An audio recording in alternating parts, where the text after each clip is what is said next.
Hi, so custom potion explanation video. These are fun. Y'all, my heart is just lit, lit, lit, lit, lit. So I'm really excited to be doing these.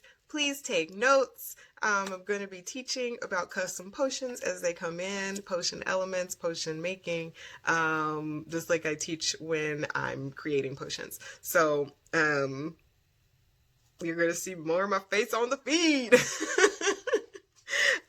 So the next potion that we're going to talk about is called Next Level Potion. Next Level, and it's got some beautiful elements inside. The butterfly pea flowers, so good. That labradorite, there's one piece of labradorite in here. Labradorite can be toxic at high levels. This teeny tiny piece of labradorite in all of this oil potion, like, it's not going to be a big deal for you. All potions are external use only. I have to say that. All potions are external use only, but you've got your clear quartz in there, your butterfly PT, that beautiful piece of white sage, that piece of labradorite, and also, the oil elements in that next level custom potion. So the intention that came was, what are my second steps? Like, I've been living this practitioner life for a little while, and I really want to go beyond where I am, and it's almost like I keep hitting a ceiling. How do I get to the next level, right? This is a little different than higher vision. She was asking specifically about seeing. This is kind of your next level in your practice. Source, what do you want me to do next? Source, how do I become more magical? Source, what support do I need to propel me to a different place as a magician? So that's the next level potion. I want to have motivation and the understanding to do more than the basics. Okay. You've got white sage as an element. White sage invites possibility. We have a lot of, most of the time we know about white sage for its like spiritual antiseptic property, right? Like, it can clear out the energy. But whenever you clear energy, you create an energy vacuum. You create 0 point energy, like the space, and the universe will fill a vacuum, right? That's why, I hate to use this example, but like, you get rid of a lover that is not good for you, and then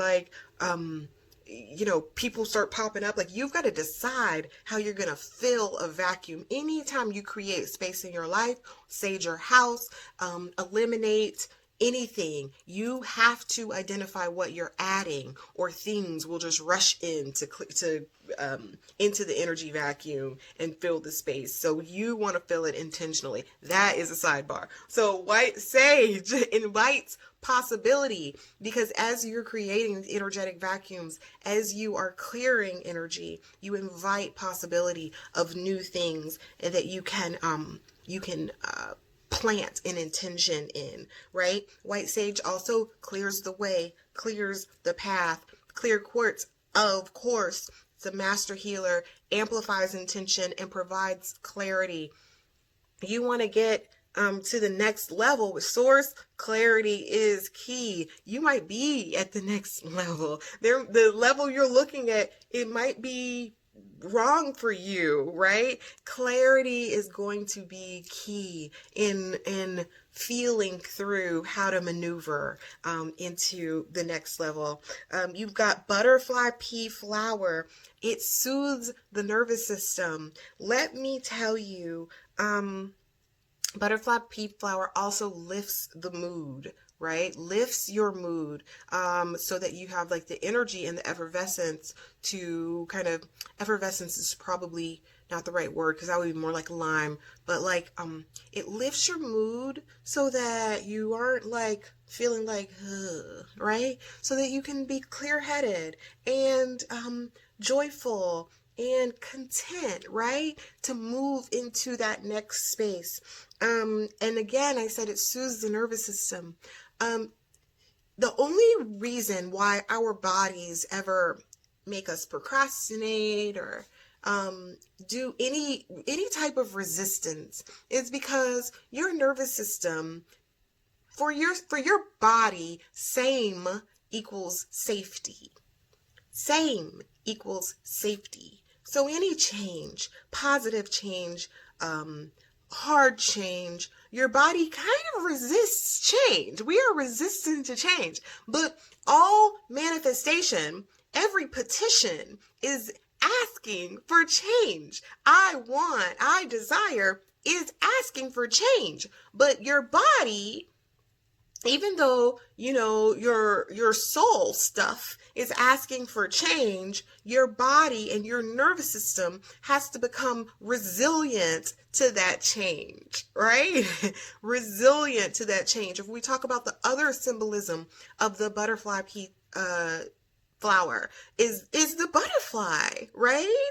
The caterpillar asks for change and turns into goo and is isolated until it is reformed and struggles out of its chrysalis and emerges as a wet butterfly and has to dry out and learn to fly. It's so beautiful, right? But also, it requires resilience to change and trust. And so the transformation that you're asking for and the next level that you're asking for is going to require that your nervous system isn't so resistant to change, because that's where our suffering comes from, right? It comes from that thing that makes us go, change is scary, yeah, right? So as we become more resilient in our nervous system, as we feel that stuff come up and we dance it out or we sing it out or we we mantra it out or we use our potion to help our nervous system be more resilient,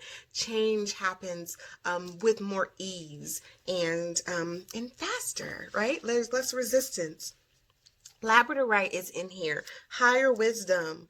Sometimes we don't go because we aren't sure we're prepared.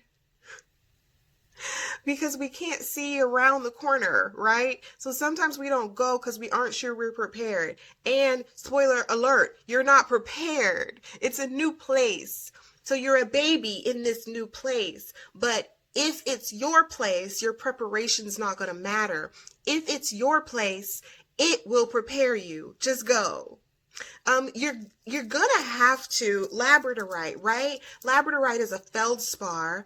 Feldspar is the type of mineral, right? So it just grows layer upon layer upon layer upon layer upon layer. And sometimes that's what we have to do. If we're gonna go to the next level, we've got to be willing to grow layer upon layer upon layer upon layer upon layer. We can't want to have it all in place or to see it all or to dot every I and cross every T before we go. We're just gonna have to go. Figure it out. Trust that we figure it out along the way, and trust that what is happening inside of us will reflect light and show up beautifully, just like the message of labradorite, right? It's all about trusting that wisdom that is there for you. Labradorite is also a stone that activates the third eye. So that's in this potion. I don't know if I remember to say this, but I hope you're taking notes. And if this potion is resonating with you, you can send me a DM and I will mix you up one. Okay, carrot oil. Carrot oil. So potions are not perfumes. I say it every time. But they smell really good. This one smells really grounded because of the carrot oil.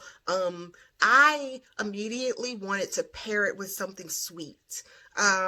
Just because, I realized that even in creating the potion, I had a little dissonant energy with that. I don't know if it's the Aries in me or what, but what came, this person, I happen to know this person, she's in my group and she's a Taurus. So that grounded Taurus energy was like, oh, can we sweeten it up really quick? Like my Venus is in Gemini. So I'm like, can I? But it was like, it's a really grounded fragrance. It's got honeysuckle in it, which we'll get to. So it smells really beautiful, but it has this kind of grounded thing to it that comes from the carrot oil. I don't know that I listed all the ingredients before I started. White sage, clear quartz, butterfly pea flowers, labradorite, carrot oil, peppermint, clove, and honeysuckle. That's what we're going through. Carrot oil. Carrot oil compels us to focus on the roots of things. Focus on the roots of things. Focus on your original desire, the orange of the carrot, awakening the sacral. Focus on your original desire for things. Focus on your why as you go to the next level. And then you don't hold on so tightly to the hows that can sometimes like slow us down and keep us from going through those second steps, right? Carrots. Carrot oil represents letting go of the old. You have to uproot a carrot in order to consume it, right? So letting go of the old, focusing on your roots and uprooting the things that are not serving. That is a way to get to the next level. Also, just as if we're talking about potion elements, carrot oil is known as an aphrodisiac, and it's used in like sensuality potions and that kind of thing, but because of that tap in with the sacral. But for this, it's more about being connected to your why, being connected to your original desire, allowing yourself to be turned on by what's next. Sometimes we'll stay at the level that we're on because we haven't allowed ourselves to be turned on enough by what's next to uproot what is. You're gonna have to release what is, or grow what is, or admit that what is isn't all there is to get what's next. That's how it works. So building resilience in that nervous system to say, I don't need to remain the same. I can move on to the next level. That is one of the representations of carrot oil. Then we go into peppermint. Peppermint is for mental clarity and momentum and relief from mental exhaustion. Sometimes we don't get to the next level because we're just too tired too, and that is okay. That is okay. We are living through a pandemonia. We are running businesses in the apocalypse. It's okay. But if you want a little relief from the mental exhaustion, peppermint oil is a good way to do that. Have mental clarity. And again, like I said, go into that momentum so that you can hit that next level incrementally. Clove. Clove represents revitalization after disappointment. Clove helps you make your own choices, feel capable. Clove helps you spring into action and feel newly inspired. Clove is one of the ingredients in reciprocity oil. Clove helps you, is a really great one when you fall on your butt and need to get back up, to be like excited to get back up. You know, when adults fall, we just kind of want to lay there and hope nobody recorded the video. When kids fall, they fall and they're like, up, on to the next thing. So clove helps us embody some of that energy. Like, this fall is just a fall. Like, that's what it was. This disappointment was just a disappointment. The next thing I am newly inspired for. The next thing I can spring into action for. So that is clove. Honeysuckle. Honeysuckle represents good luck, prosperity, sweetness along the path, and it helps you find the sweetness even in barriers. Like honeysuckle grows along fences and trees. Honeysuckle finds and attaches itself to barriers and then creates a sweet fragrance as you walk by, and even the sweetness as you nip little pieces of the honeysuckle and suck the nectar. It's about sweetness along barriers, sweetness along the path. Sometimes we don't go to the next level because because we run into these barriers that, we don't perceive as helpful to us, right? And honeysuckle helps shift that perspective a little bit and helps buffer the sweetness along the path. I don't ever put out a potion that is all one thing. I seek balance. I've got to go really, really fast because I only have 20 more seconds. Okay, I said the synth is very earthy and grounded. The mantra, nothing holds me back, especially not me. And you want to anoint your neck, shoulders, and hands. Nothing holds me back, especially not me. We made it under 15 minutes.